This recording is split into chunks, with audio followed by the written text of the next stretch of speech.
Hello, everyone, and welcome to Talk Nerdy. Today is Monday, May 2nd, 2022, and I'm the host of the show, Cara Santa Maria. How is it already May? Oh my gosh.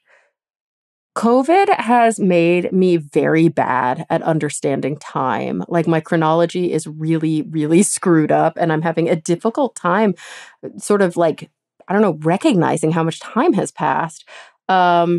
I sometimes get feedback that I don't talk to you guys enough about what's going on in my life because, of course, this is a show where I interview people. So even though sometimes I'll interject with things that feel relevant, I don't want to take too much time away from the guest and from the book that they're promoting or the really cool work that they do in the sciences. But I thought I would give you guys an update, especially if you follow me on social media, that I recently had surgery. So you may have seen some posts.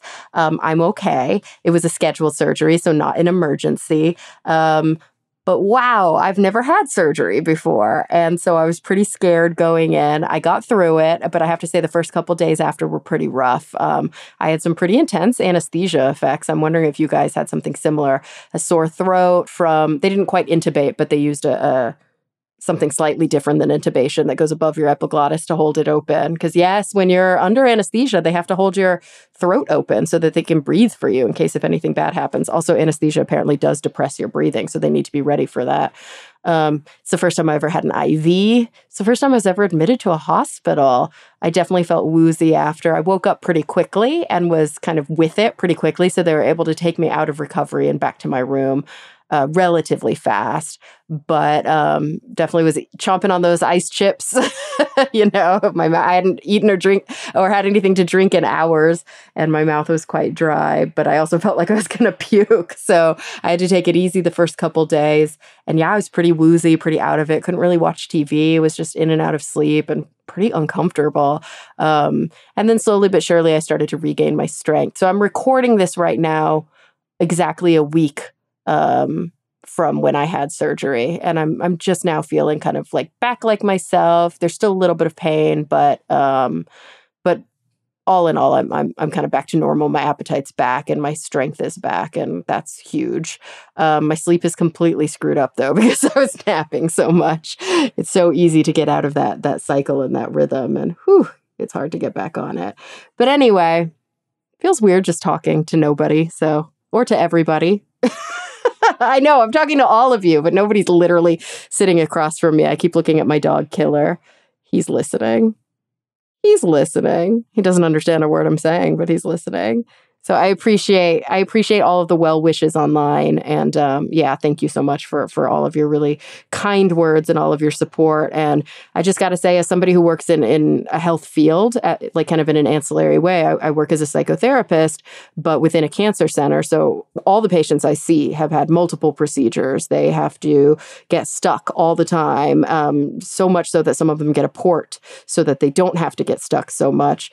They get chemotherapy, they get radiation, they sometimes have immunotherapy, lots of surgeries. And I feel like I just had the teeniest, tiniest taste of what it feels like to be on the other side, of what it feels like to be a patient, the chaos, the confusion, the anxiety.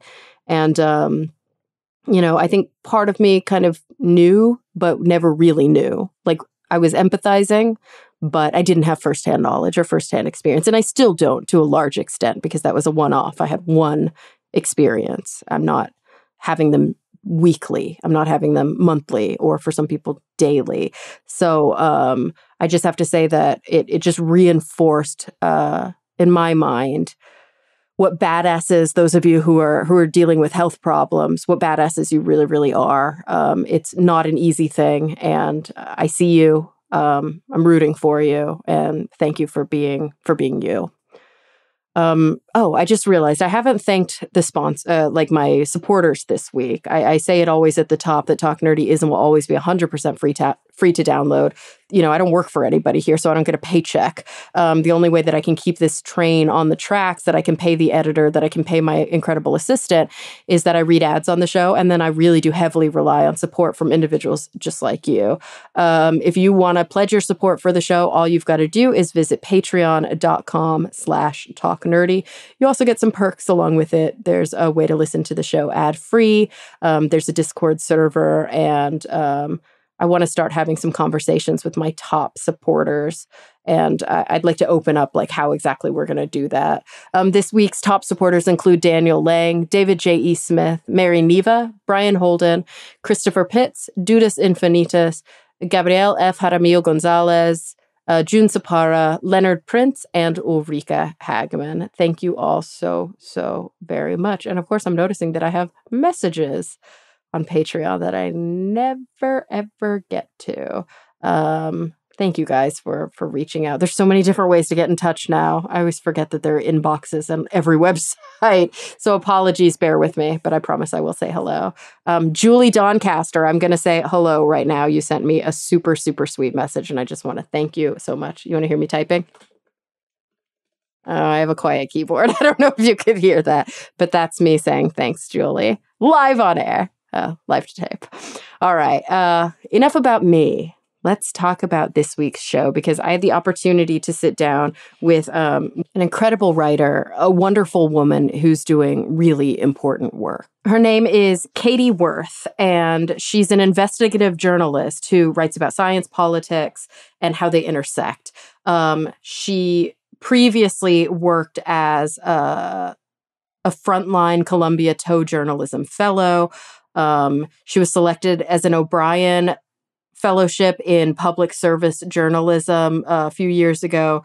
She worked on several of Frontline's enterprise reporting projects. She even co-produced the cinematic interactive story The Last Generation, which won an Emmy for Outstanding New Approaches in Documentary. She's written for Scientific American, National Geographic, Slate, and the Best American Science and Nature Writing back in 2016.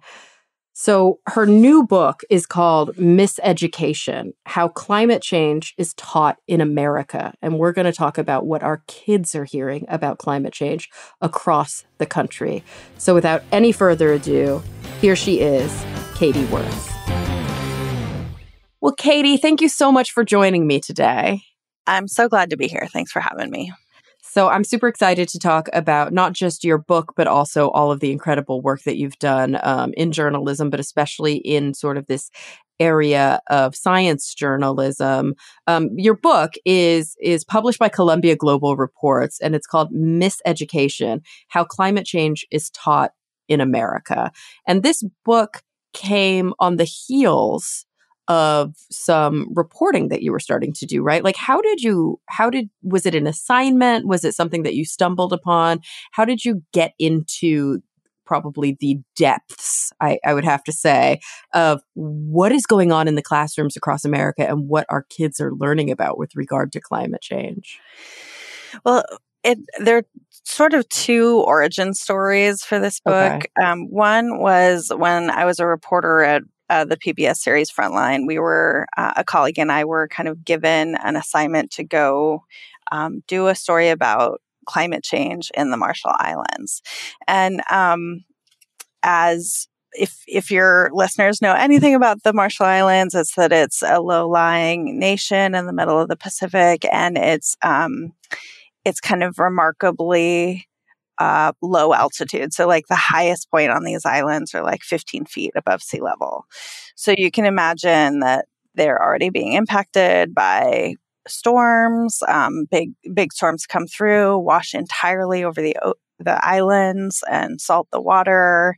And it's a really big problem already. And as sea levels continue to rise, it's going to become more of a problem. So is it kind of like, I've been reading a lot. I'm thinking about maybe taking a trip to the Maldives soon. And basically every beach is completely sandbagged right now because it's the only, like, it's literally eroding into the ocean. Like, these islands will be gone soon. Yeah. I mean, it's complicated because some of that erosion is actually happening because of seawalls. So it's not exactly all because of sea level rise. Some of it's other human impacts. It's all us though, right? It's all us. And it is becoming harder and harder to live in these islands. And yeah, the Maldives are just like the Marshall Islands in that they're extremely low lying. And I'll be totally interested to hear what you find there. But one of the things that we did when we were in the Marshall Islands is we started talking to kids there, and going to schools, and the kids that we spoke to were just kind of remarkably fluent about climate change. Like, they could tell us what was causing it. They could tell us what it might mean for their lives and the future of the world in a way that not even a lot of adults I know here can. Yeah. And it was not an accident. It's because the adults in their lives are thinking about this stuff, and they are learning it in school. And one of the kids had learned it every single year in school since he was like in first grade. So this stuff is very, it's like kind of an open topic of discussion at all times there. And so one of the kid, that very kid actually his family was considering moving to Oklahoma, of all places, where there's a small Marshallese community, and they had some extended family. And so, the question arose, like, okay, if they move to Oklahoma, what is this kid and his siblings, what are they gonna learn about climate change? Oof. In Oklahoma, in this landlocked place that is famously kind of conservative. So that was sort of like an origin question of the book. And I did wind up going to Oklahoma, among many other places, and went actually to the very high school that he would have gone to and talked to kids there, about 5 or 6 Marshallese kids, and only one of them said that they had ever heard an adult say the words climate change on school grounds before I started talking to them. And so I've got to ask, and I know that I'm jumping ahead because after this I'm going to jump backward, but how much of this is this sort of passive cultural normalization of political viewpoints, of implicit bias, of just, decades of people continuing the party line? How much of it is legislated? Like, you can't talk about this, or if you are going to talk about this, like, we're going to police what you say, and it has to be, within these parameters. Like, clearly, there is an agenda. Clearly, there are people who have reason to maintain and continue that agenda. None of this happens fully passively. But in terms of like the everyday people, not the politicians, not the corporate sort of PR, firms, why aren't they talking about it? I mean, it's a good question, and I think there's a few things we can say about that. First of all, I think some of it is just that teachers themselves, and a lot of cases, didn't learn about it in school, and they don't know that much about it, and they just kind of like, oh, that's like kind of a political question, I'll just skip by that. Like, there's just sort of like not even an intentional, it's not like nefarious in any way. It's just like, we already ask our teachers to do so much and they are overwhelmed, and like, this is one more thing that we want them to do, to tell the children of the world that they're walking into a catastrophe. And then also, like, we have been pummeled with a very intentional campaign to downplay or deny this crisis over the course of many decades. And that, of course, has gotten very embedded in the belief system of the Republican Party, of like that is one of their tenets, is that we don't need to address this problem, and addressing it would in fact cause major problems. And so more problems than addressing it would, or than not addressing it with. So, like, and teachers are just people, they're like all over the political spectrum. In fact, teachers are disproportionately white and older. And those people tend to be more aligned with that political party, right? So there's sort of this like passive, as you say, like kind of political, the squeezing of the adult world into the minds of children in this kind of passive way, because the adults are operating in the adult world, which has been flooded with these messages. Yeah, it's, I guess before we dive really deep into what those messages are, what the differences are across the country, and really what our kids are being exposed to, I'm curious about. So you were on assignment for this piece for Frontline in the Marshall Islands. You obviously you worked at Frontline for several years as a reporter. Prior to that, was climate your beat? Like, how did you get into writing in this area? Or is this just sort of a slight departure from the other science journalism that you had been doing? I was not a climate reporter until that very assignment, actually. Okay. I mean, I'd kind of run into it as a beat reporter at daily papers because, of course, it's like it's touching everything and going to touch everything. And so you run into it. But I hadn't specifically looked at climate change. But and in fact, I think I'd kind of avoided it, to be honest, because it's just an issue that, like, when I think about it too hard, I feel despair. Absolutely. Like, it's not only is it fraught with, you're putting yourself out there, you're going to get a lot of hate. It's also sad. And I Yeah. often talk to people who work in climate science, climate reporting, and even like ecology, wildlife management reporting, those kinds of areas. And they're like, yeah, you have to be really careful because if you're Yeah. not careful, you'll get really, really depressed. Yeah, it is. It's really depressing. Although what I would say is that actually writing about it is sort of taking an action about it. And that Right. is sort of an antidote to that hopelessness is the action. So I feel less depressed about it as I'm writing Good. about it than I did before. But, so Frontline had covered climate denialism, and like climate denial groups in the past, other producers had. And so I kind of was interested in that path. And so I started following climate denial groups, and I actually went to a climate denial conference. So there's like a nonprofit so-called think tank, or action tank is what they describe themselves, called Heartland Institute. Oh, yeah.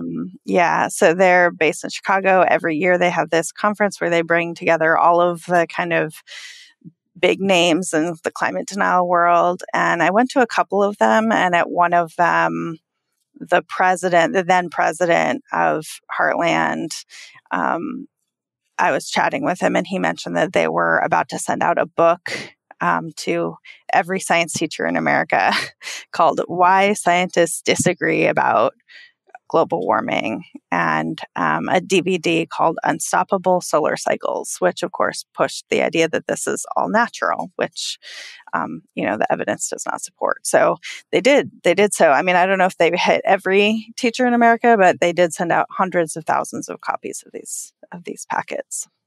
Ugh. And of course, big climate change isn't doing that because there's no such thing as big climate change. And that really becomes this David and Goliath kind of situation, because what's the agenda to speak truth, to read the, most recent available evidence, and it's that really difficult problem that you see very often between denialism and evidence-based or evidence-based critical thinking.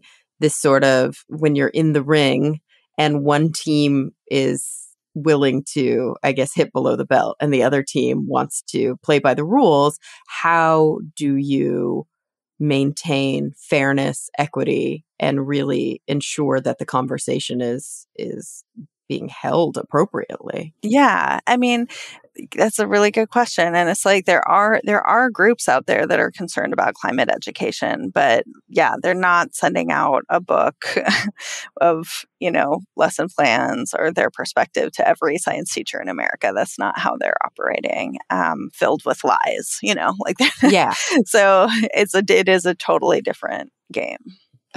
Yeah. And so this was sort of a Pandora's box that you began to open up, because you had been, we were talking a little bit offline beforehand. You had worked in more like kind of local markets on kind of just like as a beat reporter when you first started as a journalist, right? Mm-hmm. Yeah, I did.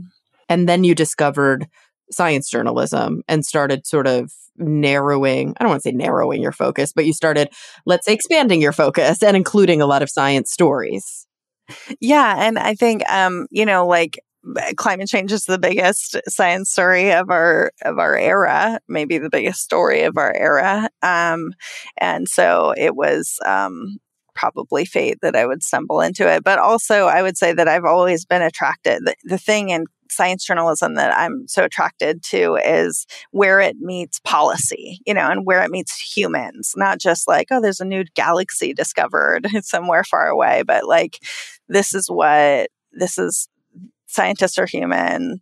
They influence policy and also policymakers ignore scientists and kind of where those friction points are. And of course, that is climate change. 100%. And I have to say, I like fully agree with you. And I think anybody who's been following Talk Nerdy for the 7-8 years that we've been on air has probably seen that is also where I tend to like to focus my attention. And also on the other podcast, that I work on, The Skeptic's Guide to the Universe. That's sort of me. I'm always screaming into the void about how science doesn't happen in a vacuum. And, this is like, this directly affects our lives. And climate change, like you said, is sort of a very obvious and very salient topic within that realm. But it's also, fraught. And so I was mentioning offline before we started recording, we don't have to spend time today, luckily, convincing the listeners of my show that climate change is real. Everybody listening right now, well, I can't say everybody, I have not surveyed everybody, but I'm going to make the assumption that the vast majority of people listening right now, like, we're operating from the same foundation. But how do you communicate as a journalist to a populace where your readers may not agree with that very basic premise?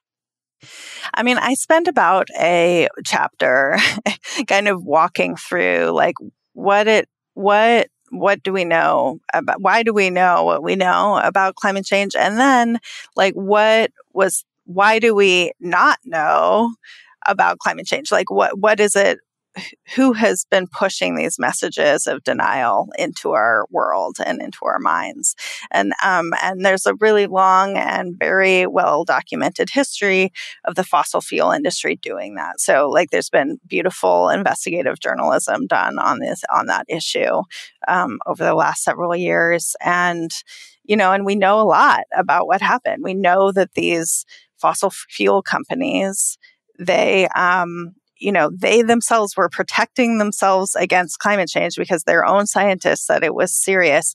Meanwhile, they were pushing these denial messages by hiring scientists to go on TV and debate about it. And, and they were putting ads in papers, and they were just really pushing the public to think that it was not settled science, even though they knew perfectly well that it was.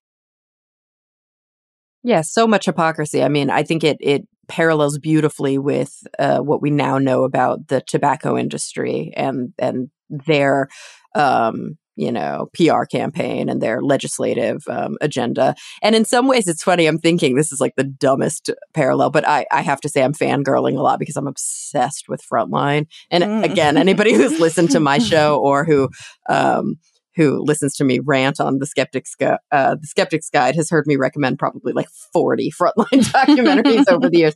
But I'm remembering in one of my favorite episodes, The Retirement Gamble, when the reporter is interviewing these like heads of these investment firms, and they're talking about all these different products that they sell and all the different reasons that people should invest in X or Y. And they're like, yeah, but index funds, like, isn't, like, this whole thing is about index funds. So let's talk about, and they're like, oh, you don't have to invest in index funds. They're like, no, but isn't that the safest? Isn't that? And they're like, no. And then later they're like, yeah, all these people are only invested in index funds.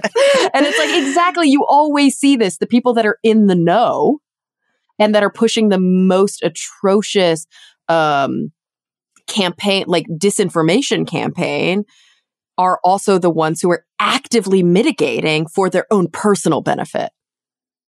Yeah, I mean, and then in this case, they were also really invested in pushing these messages to children, and there's like something that is especially unsettling about that. But we know that there was an intention behind it because in 1998, this may sound like ancient history, but in 1998, the American Petroleum Institute got together a whole bunch of these big companies. Exxon was there, Shell was there, some coal companies were there, and they kind of strategized about what to do, how to make the public, the top line of their memo was, victory will be achieved when the public, quote, understands the uncertainties in climate science, right?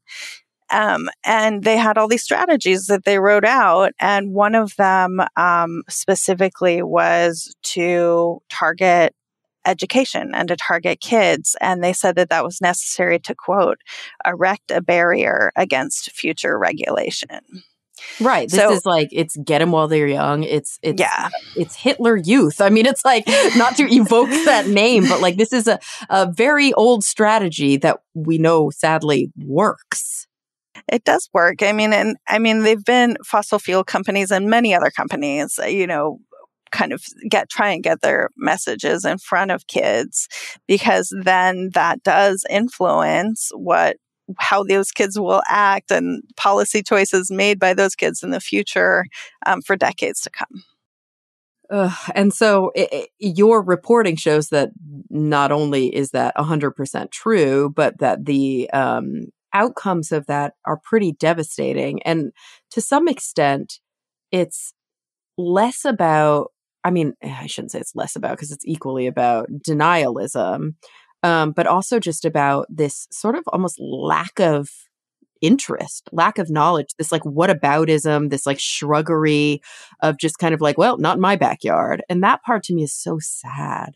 Yeah, and it's very, that kind of, it's the scientist Michael Mann calls it inactivism. This attitude that like, well, what can we do about it anyway? Every source of fuel has problems, and like, also, if we did anything about it, it would be really hard, and really it would cause a lot of problems, and like, so we'll just keep going, and with what we've got. And like, that message it's like 20 years later, 25 years after that memo was written and then leaked to the New York Times, like, the game is no longer let's deny that it's happening, because the evidence is so abundant that it's happening. It's still a little bit like, let's deny that humans are causing it. They'll still raise, well, how much of it is natural? How much of it is human? Which, by the way, there's no evidence that it's natural, in case anyone was wondering. And this thing like, well, okay, sure, it's a problem, but like, it's just solar panels use rare earth minerals. So like, who's to say what's better, Yeah. And that is the message more than anything that is pushed to kids. Like this kind of like shrug, like they're kind of, they're being taught that like, when you do hear about climate change, you might hear that it's a big problem, but don't worry about it. It's just like, there's not much we can do about it anyway. I remember going on like an old episode of The Young Turks or something like that, and the host Jank at the time being like, oh, today we're going to talk about climate change and we have like a denier on. And I was like, why are you doing this to me? Oh my God. No. And I know it's horrible. And I was like, this is so not even like your vibe, but fine. And so we had this conversation, and I remember like using this terrible analogy where I was like, if you're in a boat, because as you were mentioning, sorry, I'm meandering a little bit, but as you were mentioning, we've seen a moving of the goalpost from outright denial that climate change is even happening to, well, is it really people that are causing it, to, okay, even if people are causing it, it's too expensive to do anything about it, to even sometimes I see very often this, yes,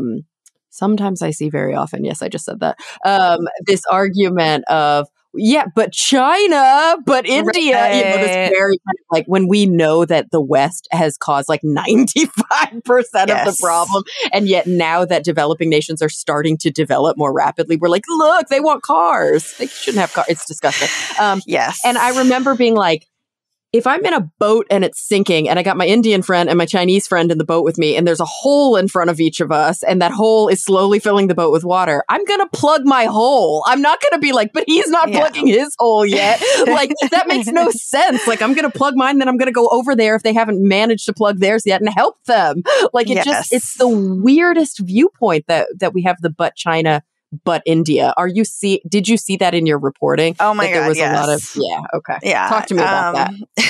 Well, I'm just going to bring up this one instance. So I was sitting in this 7th grade science class in Arkansas, in Springdale, Arkansas, and just visiting the school because actually that is a community that has a large number of Marshallese folks in it. And that was kind of one direction of the reporting was taking me.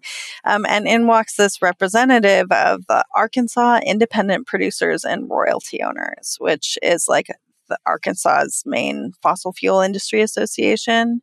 What a weird name. I wouldn't even know that's what they were. I mean, I guess that's probably it's a little, I think it's one of those things where like, if you're in that world, that's what it means. But outside, it's a little clouded, it's a little foggy intentionally.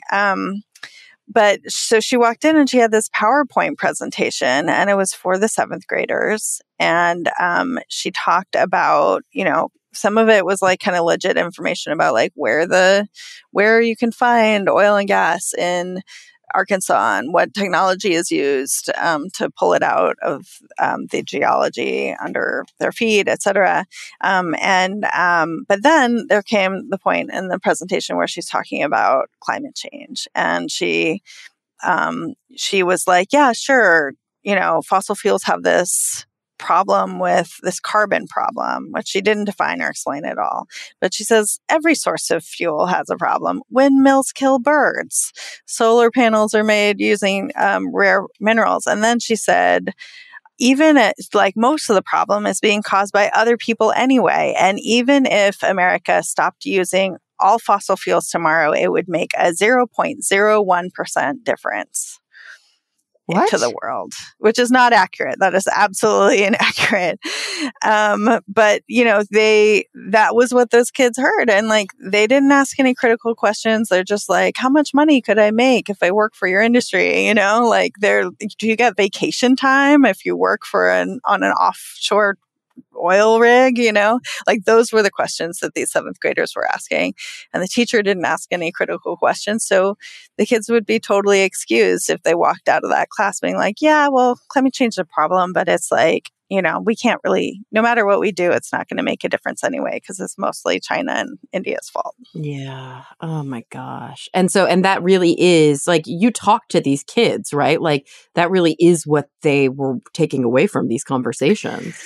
Yeah, I think obviously kids are getting information from other sources than just what's happening in school. And hopefully they run into other information that is more accurate than that.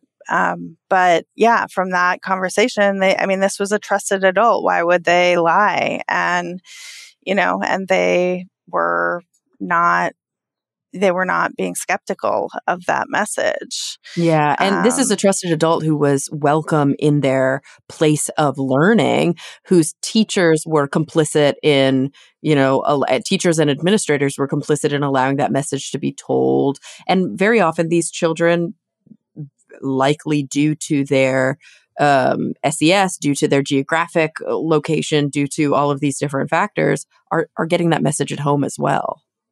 Yeah, it's true. I certainly had witnessed students in class raising their hands and being like, during a climate lesson and just being like, my grandpa said that it's not real, that it's a hoax, and like the teachers having to, even the teachers who are trying to teach it, kind of having to navigate those points of friction in a way that's not like, well, your grandpa's wrong, right. But like kind of like helping, but also not like allowing allowing misinformation into their classroom, So it's a tricky and, kind of difficult subject for a lot of teachers to navigate.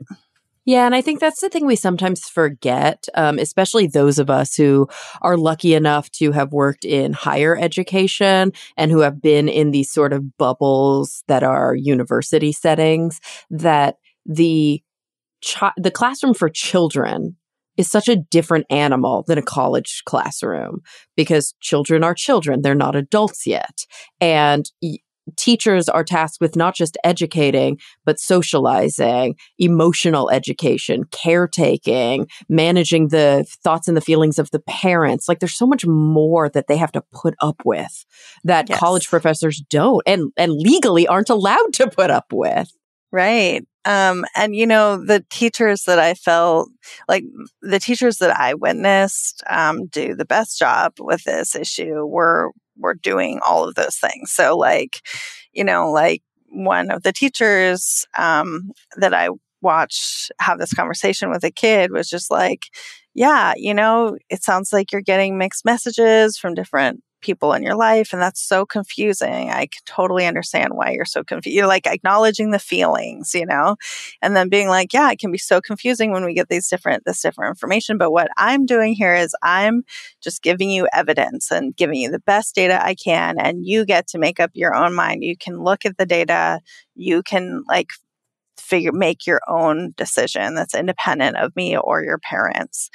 Because, kids looking at the data will come to most of them will come to the same conclusion that scientists have. Like, it's not that complicated to of a reach to see humans are putting more atmosphere warming gases into the atmosphere is warming. It's like not super complicated, and kids do come to that conclusion unless they're told otherwise. Yeah. And I mean, and part of me wants to say, like, hopefully, but, a maybe related problem in our educational system, which is directly related to underfunding, to racism, to redlining, to all of these, longstanding horrible social issues that we have in this country, is that children aren't taught critical thinking skills. And so we expect them to be able to make an informed decision based on available evidence when we never taught them how to do that. Yeah, I mean, I think that it's certainly, there's some teachers out there that are really working hard at that. Oh, for sure. There's some amazing, but I don't think that's the norm. Right. Yeah. We do have an education system that to some extent anyways is set up to kind of create little capitalism monkeys to go do capitalism and not think too hard about it, But, I do think that like what's important about public school to me is these kids are getting other information, and we know that when they do get concerned about this issue, they get very concerned about it. Like, they are not, like, young people are much better informed about this than their parents and grandparents are, and they're much more worried about it. Not all of that is coming from their public education. But what happens in public education matters, because it's sort of like, it's an equity issue. It's like kind of the bare minimum of what a kid is going to learn about this issue. And they should be learning the truth about the issue in their public school. And, I'm wondering, and this is sort of going off topic, but I'm curious just about your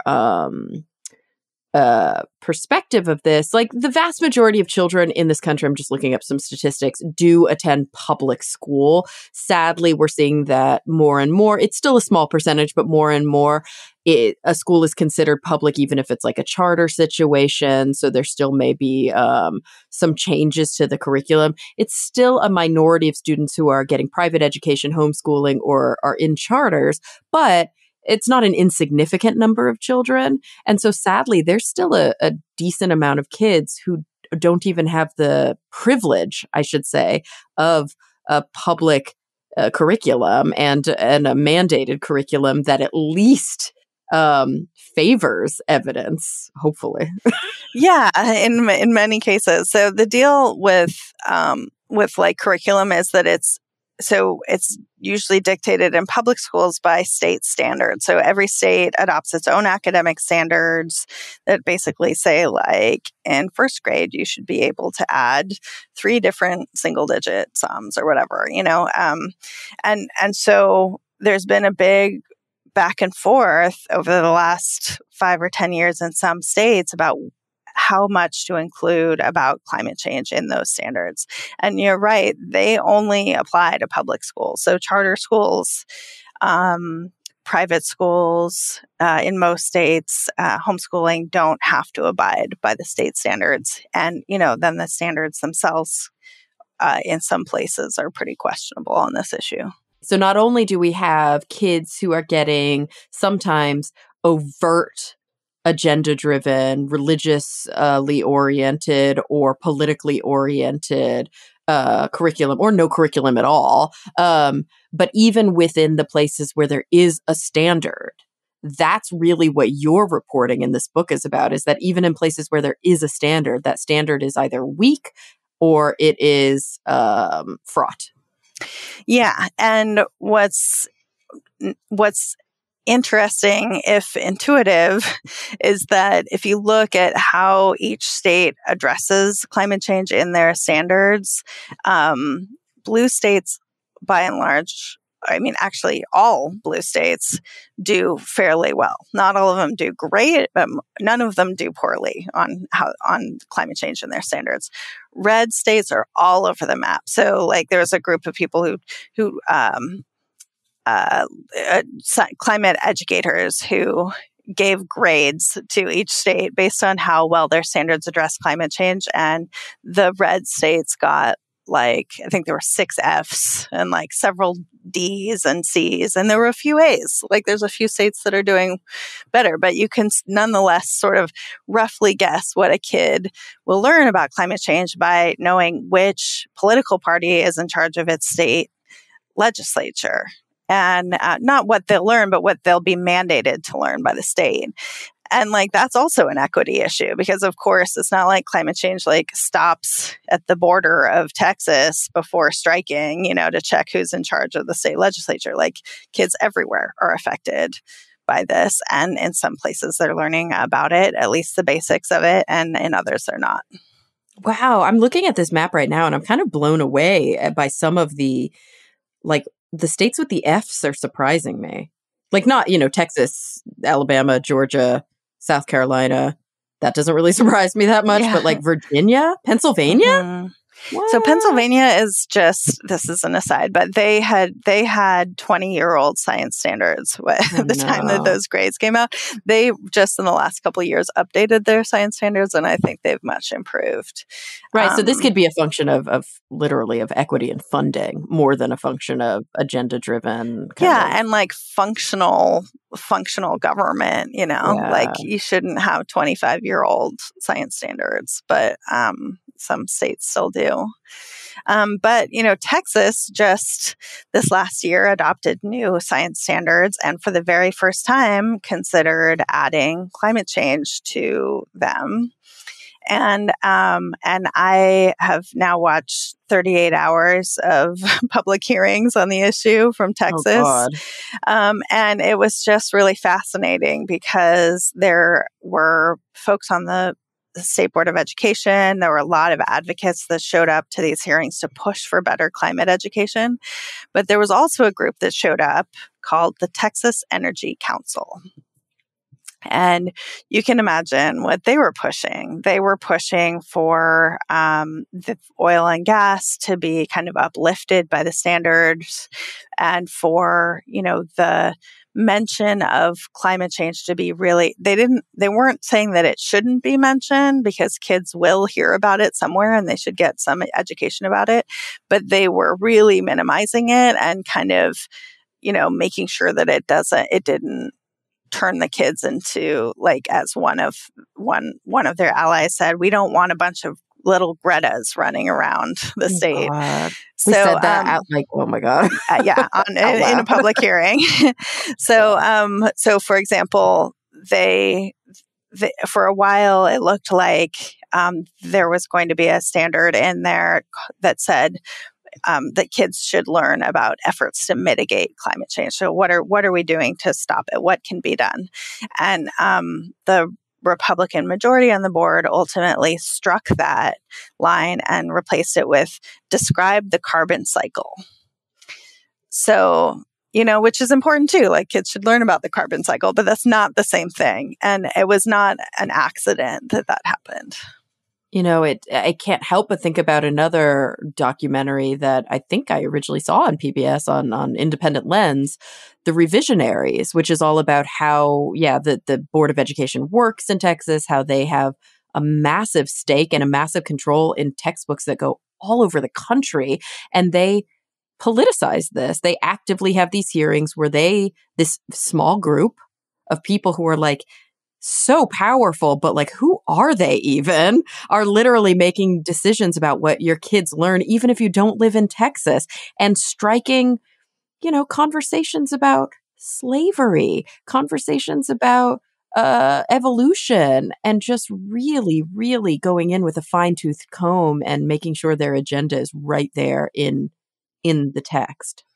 Yeah, that's exactly the case. And it still is the case. And this time around, so 10 years ago, the documentary was about evolution and how evolution was treated. And this year, the board was like, we're not touching evolution this time. And they mostly didn't, but they did touch climate change. And that was the big deal this time around in this particular set of hearings. And of course, we're just talking about the science standards. There's history standards, civic standards, English standards, health standards. They just approved health standards that are still abstinence only, in 2022, like don't mention the existence of trans folks, it's like this very limited, this like conservative, application, stamp on these standards. And as you point out, like, because Texas is one of the biggest textbook purchasers in the country, and because they have this political lens that they apply, publishers pay attention to what's happening in Texas and then write their textbooks so that they'll be approved in Texas. And then they sell those textbooks to kids to schools in every state and, other states. So it doesn't just stay in Texas. And I mean, there's this, I don't know, I guess I'm curious about sort of the outcomes of the reporting that you did in developing this book, because obviously there are a lot of takeaways. And I think it's easy, for somebody who hasn't read the book to know you did this deep dive, Miseducation, how climate change is taught in America. It's easy to blame the teachers when it's so much more complicated than that. And to B, kind of say, okay, we're fucked. But I'm curious if there was anything, or not if there was anything, but what some of the big outcome variables were. Like, what are kids learning? Where are you seeing these disparities? What are some of the main points that maybe you knew going in, but were codified by your reporting, or maybe that you didn't realize that sort of opened your eyes while you were doing the reporting? I would say that one of the things that surprised me was just how much tension there is over this issue in lots of places. Like, I very rarely, I talked to hundreds of teachers and very rarely talked to one who hadn't run into some point of tension, whether it was with a kid or a parent or their own administrator, another teacher, over what to teach on this. So this is like something that it's like hasn't gotten the attention of critical race theory or mass mandates, but it's something that is happening in classrooms. Which, by the way, is hilarious because like nobody even talks about critical race theory in classrooms. It's like the tiniest subset of like very advanced courses that are grappling with this topic. Like, third graders aren't talking about right.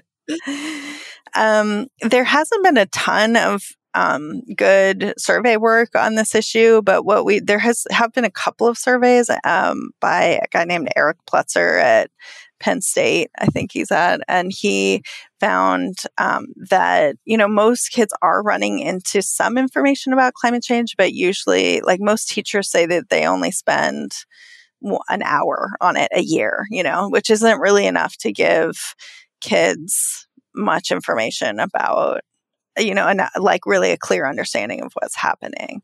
And that of those who do spend that time on it, or spend any time on it, a third say that they teach that it's like, we don't know if it's human caused or natural. It's still debatable.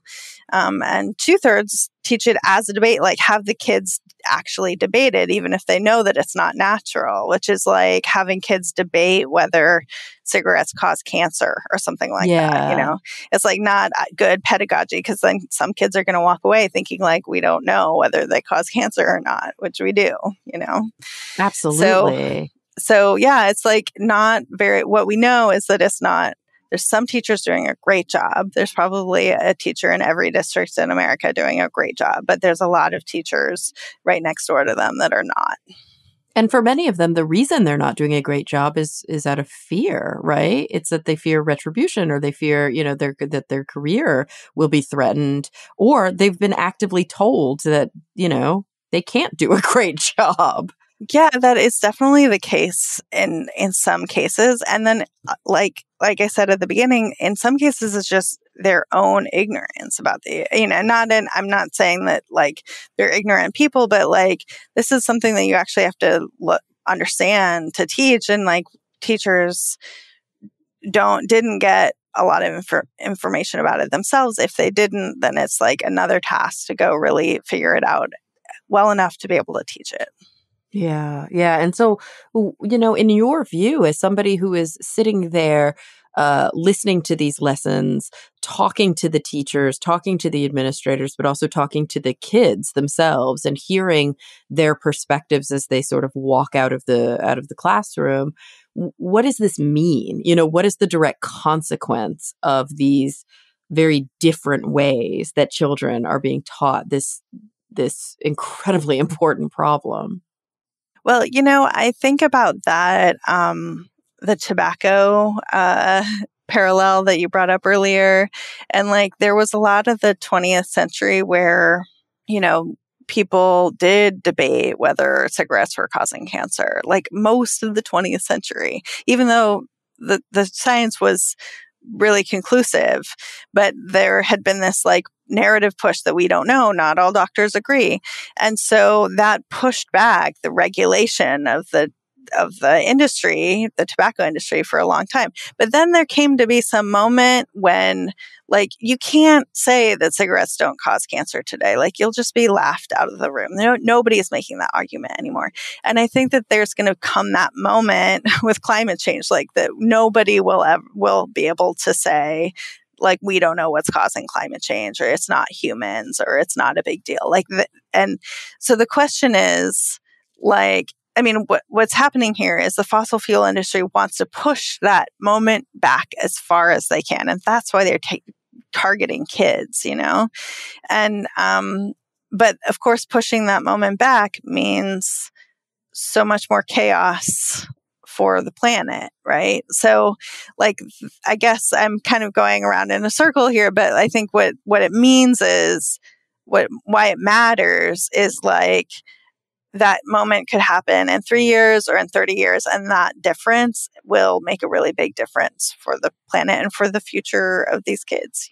Yeah. I mean, one thing I can't help but sort of grapple with in my mind is that very often we use this tobacco industry parallel because it's so stark. It's so clear. It's so obvious to us with hindsight bias now that like, cigarettes are these pernicious things and they lied to us and and like a generation of people died from lung cancer.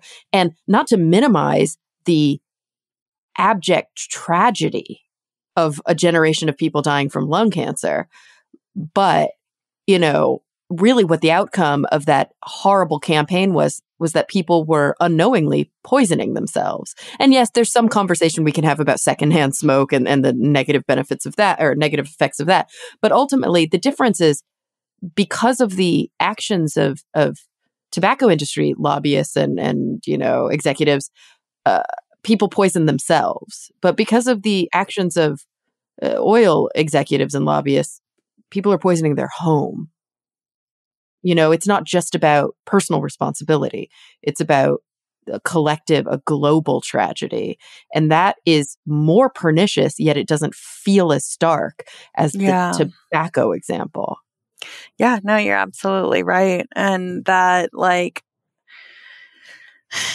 think that that's made it kind of a harder sell to the public because, if you're like, you will die because of this, that's kind of a persuasive argument ultimately, or someone you love will. Right. But brown people across the globe will die because of this doesn't, affect change as much.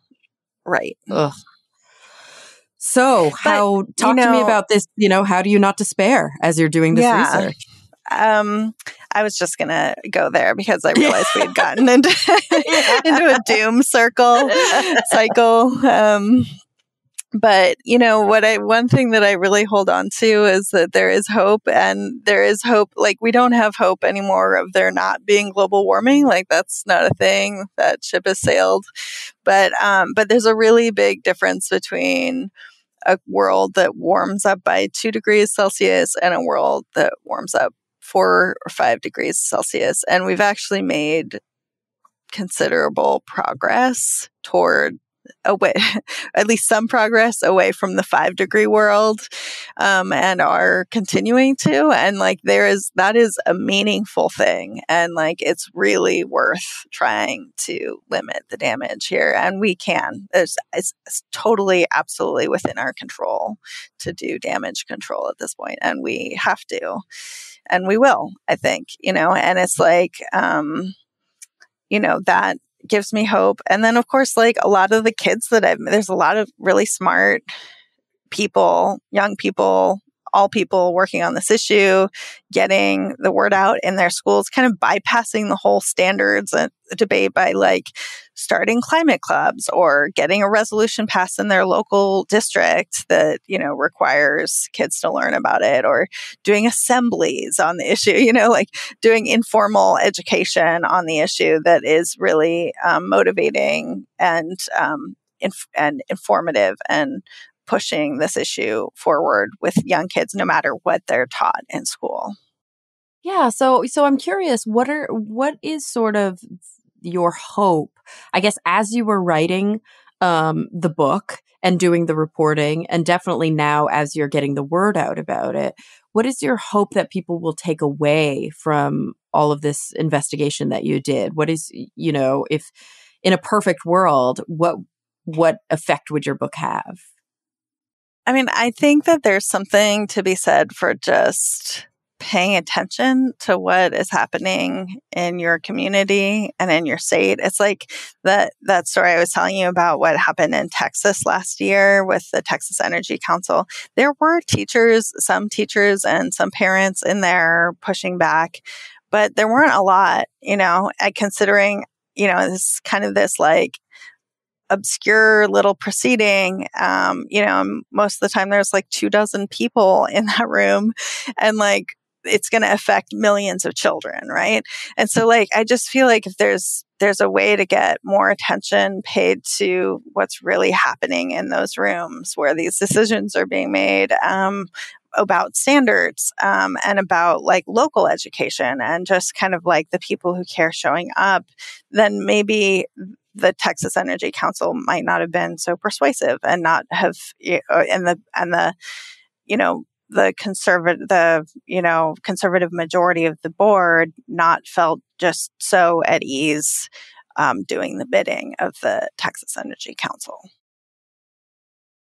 Yeah, I mean, I think that there is this sort of historical, statistical thing, I can't find the right word, that happens where a vocal minority that has figured out how to play the game and that has learned how to have power has managed to hold on to that power, even in the face of a majority of people wanting change, because that majority of people have been successfully convinced that their voices don't matter, that their votes aren't strong enough, that, they don't need to turn out, they don't need to show up.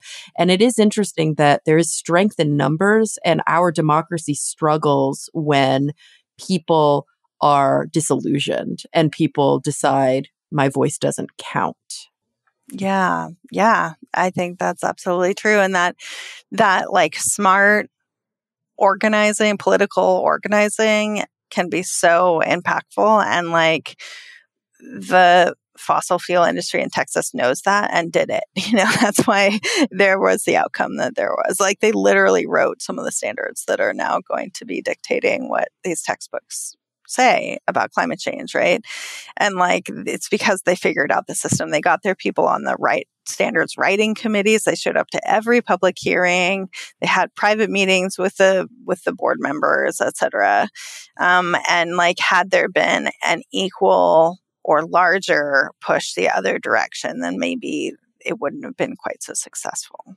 Yeah. And the funny thing is, I think so often the narrative that we paint for ourselves is, how can we possibly overcome when there's so much moneyed interest? How can we possibly overcome when there's all these strategists that are working on this? But I think we can flip the script a little bit and go, why is there so much moneyed interest and so many strategists working on this? Because our voices are so strong and they're so running scared that they won't be successful in pushing their legislative agendas, that they funnel millions and millions of dollars into it. So the truth is, like, they know we have the power as collective voices, because ultimately it just comes down to the vote. All this money is trying to swing the vote. So tell me, Katie, is there anything that we didn't discuss so far? I'm going to close still with the same two questions that I always ask my guests on the show. You may have already answered one of them, but that's okay. We can revisit. But before we do that, is there anything that, in your experience reporting on this super important story that you came across that we didn't talk about yet today? Anything that you'd be remiss if we didn't bring up? Let's see. What haven't I talked about yet? Yeah, I'm like looking through, I'm like kind of skimming the book as we talk too, to see if there's anything we didn't really hit. I love though this, by the way, this map at the beginning that's based on that climategrades.org data. It's just such a impactful way to visualize what's going on. I think one thing might be about for part of my reporting, I read through like dozens of science textbooks and to see what they said about climate change. And I was just astonished by how much they, how much kind of like wishy-washy language they use. So like one of the most popular 7th grade science textbooks in the country says something like, while many scientists believe that humans are causing climate change, some propose that it's natural.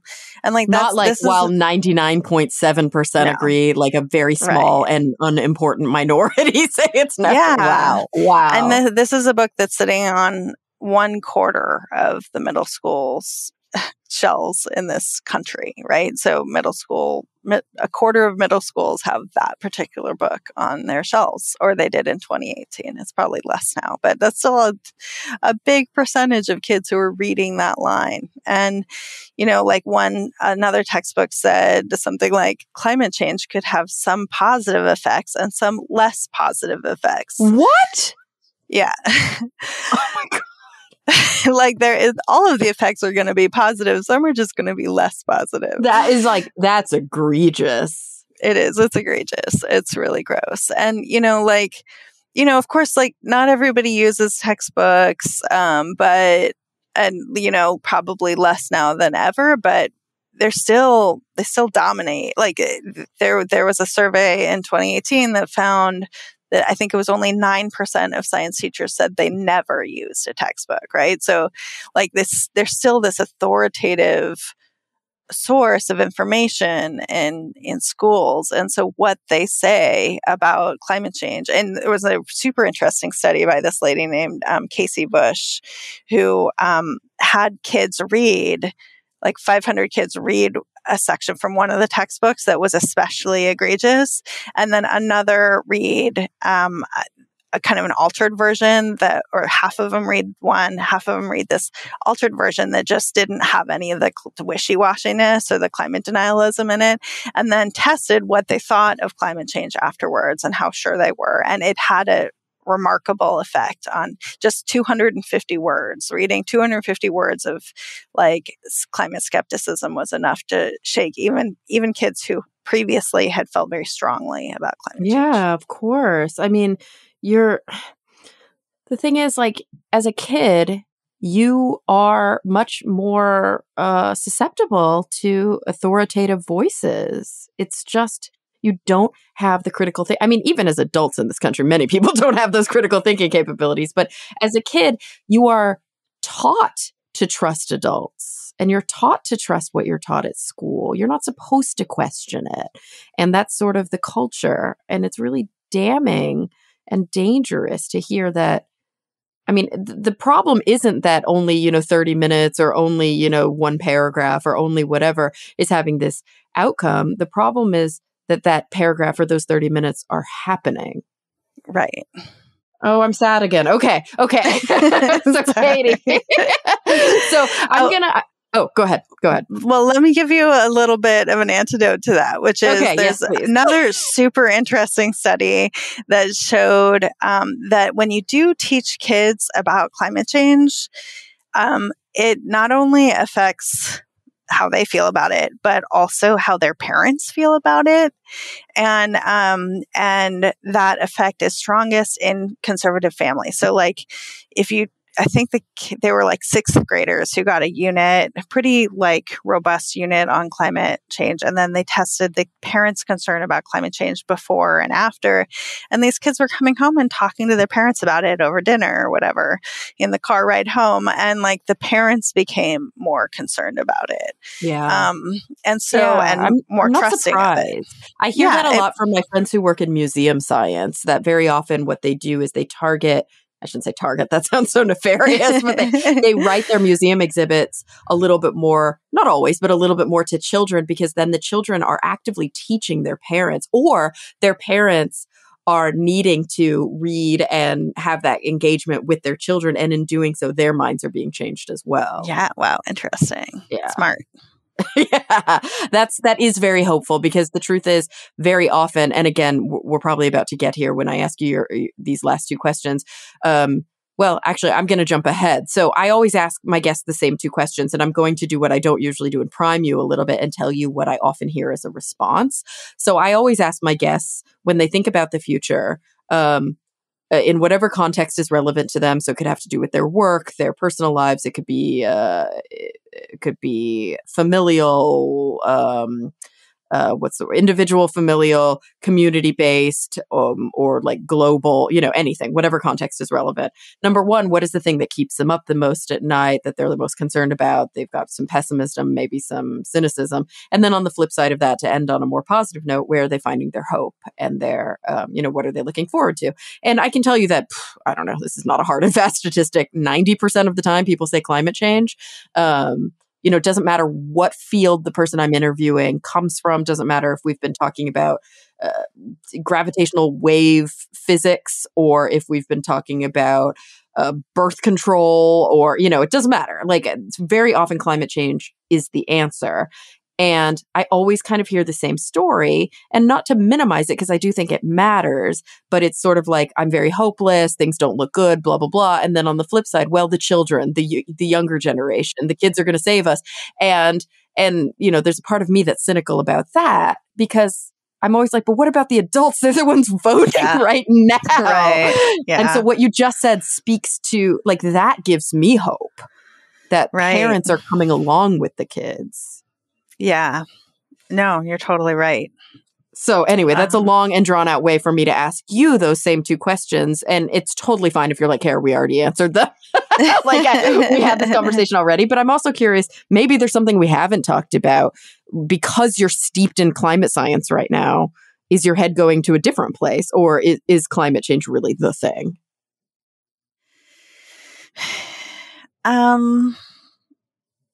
I I feel like if I thought about this for a little while, I'd probably have a smarter answer for you. Yeah, I know it's a little cruel of me to bring this on people. Well, I mean, I should have anticipated this, but it is. It's really, really, climate change is definitely scary, and it's real, and it's just like the thing that keeps me awake is real outrage, because this was not necessary. Like there have been points all along the way that we could have chosen different paths. And it was also it's not an accident, that we haven't. And that is outrageous.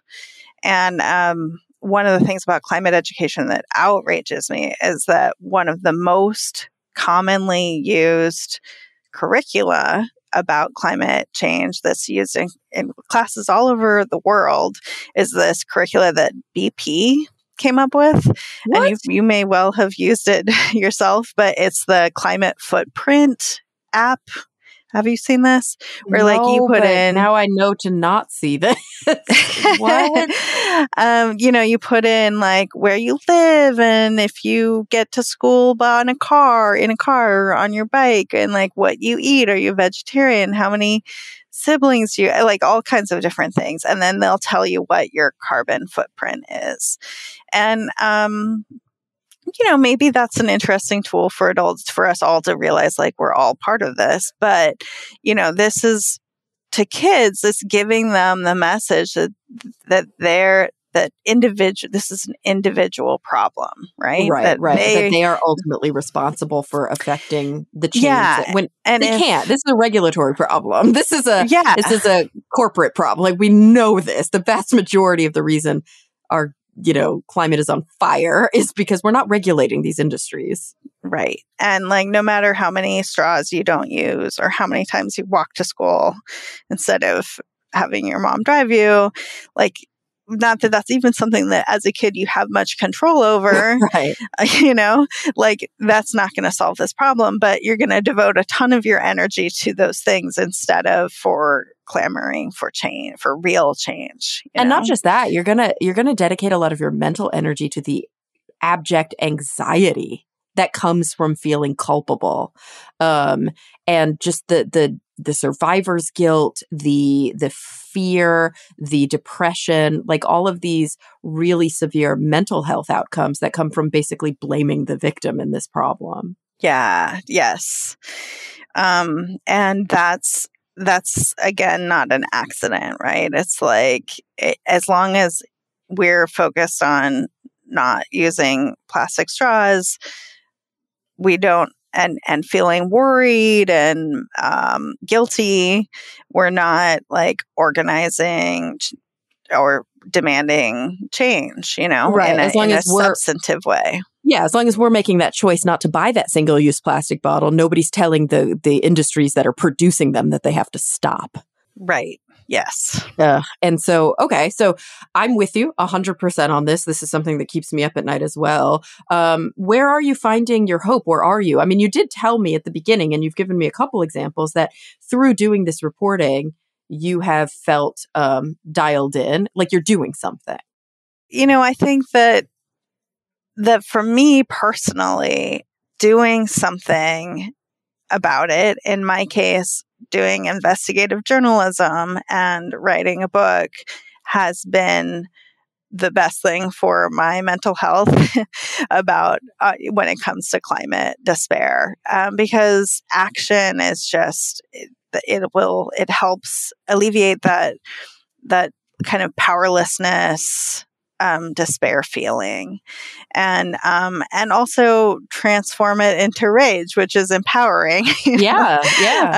So, I think that, it's just a small thing, but it still is better and it feels righteous, righteous work to be doing. And and it helps me kind of fend off some of the kind of helplessness feelings that I have always felt on this issue.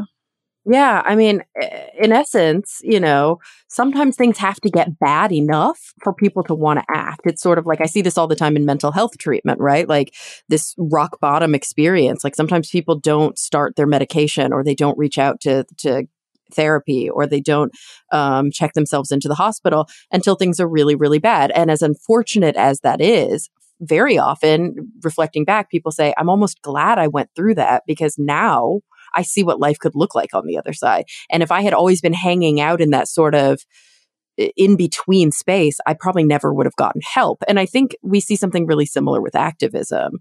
As things are getting worse, sadly, that's the bad part of it. But the good part is we can't help but act now. And there is hope in that. Yeah, and there's tons of really smart people acting. Like, you don't have to invent it out of thin air. Like, there's really good work happening on this issue. There's a really cool program called Climb Time in Washington that is, they got state funding to give teachers, every teacher in the state is going to get some professional development about how to talk about climate change in their classroom. And that means there's not going to be any kid in that state that doesn't have some sense of the mechanism of climate change and what it means for their lives, And then they're scaling up to try and affect other states. There's people really, the National Center for Science Education, Schools for Climate Action. There's a lot of good organizing happening on this issue that people can plug into if they're called to. Yeah, that's wonderful. That's so good to hear. So yeah, what are some, kind of as we close up, you recommended that organization. What are some other ways that you found have been meaningful to you that people can maybe learn more or get involved, or, if there's anything you would kind of recommend for people, news you can use, as it were? Yeah. I mean, if you're interested in what's happening with standards and textbooks, the National Center for Science Education they have a newsletter. They basically have some people who are just paying attention to all 50 states, what's happening in all 50 states on these issues in the legislatures. And so you can just get on their mailing list and pay attention to what's happening in your state and get involved that way. I think that there's some really cool student-led organizations that are worth paying attention to. Schools for Climate Action is one of them.